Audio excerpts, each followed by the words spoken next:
বিশ্বকাপের আগে নিজেদের প্রস্তুত করে নিতে পরস্পরের বিপক্ষে একটি দ্বিপাক্ষিক সিরিজ খেলবে পাকিস্তান ও শ্রীলঙ্কা।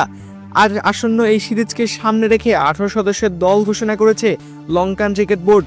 ঘোষিত স্কোয়াডে অধিনায়কের ভূমিকায় আছেন অলরাউন্ডার দাসুন সানাকা। ঘোষণাকৃত স্কোয়াডে বেশ চমক রেখেছে শ্রীলঙ্কা। বিশ্বকাপের প্রাথমিক স্কোয়াডে না থাকা কয়েকজন ক্রিকেটারকে রাখা হয়েছে পাকিস্তান সিরিজের দলে। দু দলের মধ্যকার সিরিজ শুরু হচ্ছে চলতি মাসের 7 তারিখে। দ্বিতীয় ও তৃতীয় ম্যাচ অনুষ্ঠিত হবে যথাক্রমে 8 ও 11 জানুয়ারি। সবগুলো ম্যাচই হবে ডাম্বুলায়।